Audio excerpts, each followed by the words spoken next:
folks. This is Jim Horn with another Travers Talks podcast.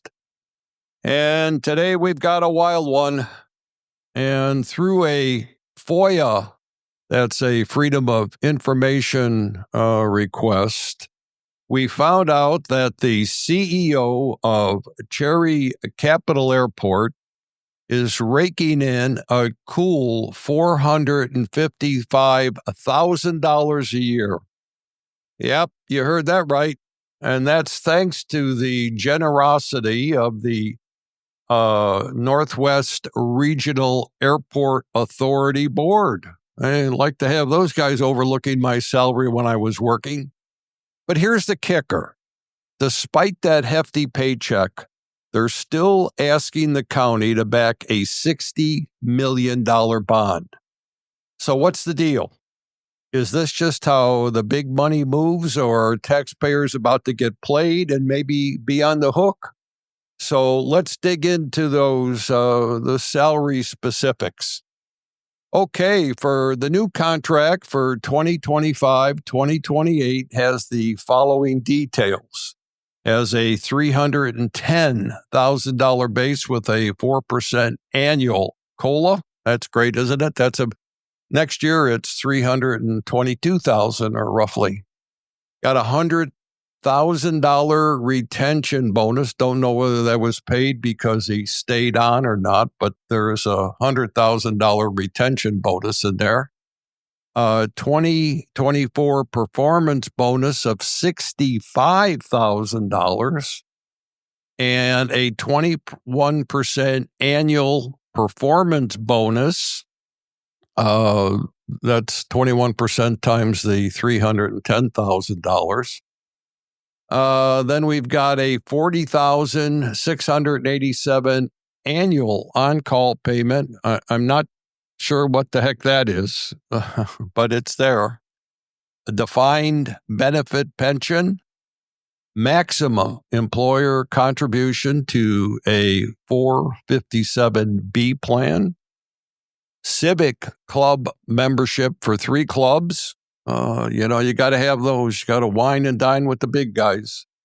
A longevity pay of 8%. And that's about $24,800. And it obviously goes up as the base increases. I'm not sure what longevity pay is. Is that if you don't die in office or something? I don't know. Or if you make it through a year.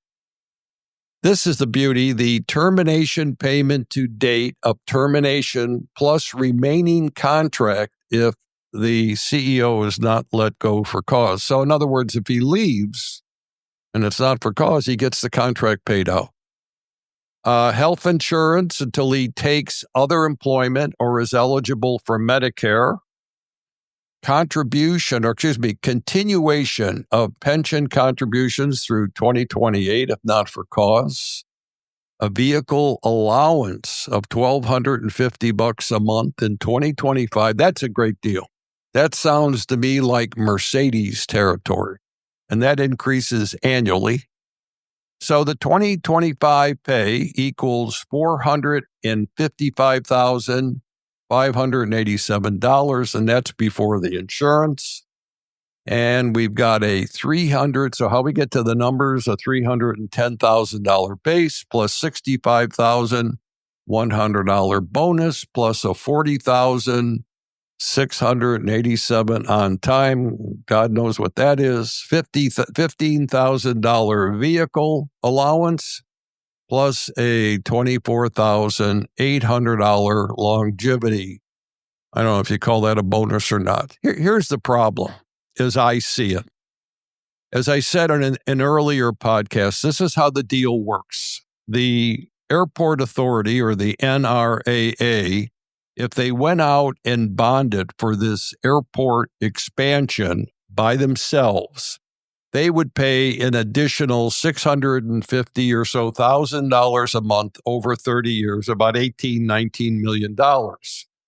So instead of paying out that additional money, they come to Big Brother, who is the Grand Traverse County, and says, hey, listen, we don't want to pay any additional monies out for the higher bonding cost.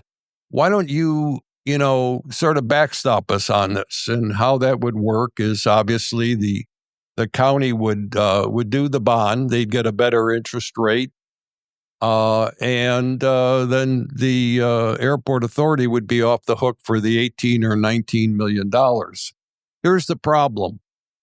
The county will probably in the future continue to need to bond for other things like the sheriff's office and, 9/11 dispatch. They're talking about a lot of different things. A lot of the buildings really need a lot of work. And consequently, they're going to have to bond for more. Okay, so on the books, if they decided to bond for this $60 million, they would maybe want to add another 40 or another 30 or 20 for the highways, et cetera, et cetera. And as their bonding limit became, or as they went up in their bond, S&P would probably say, well, maybe this affects your AA plus rating.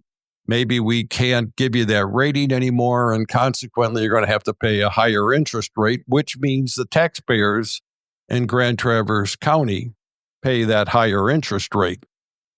My suggestion here is that if the NRAA is so generous with the pay with the CEO, they really ought to consider, handling their own financing, and don't put it on the backs of the voters in Grand Traverse County. For a matter of fact, Leelanau County was asked if they wanted to help backstop this, and they said no.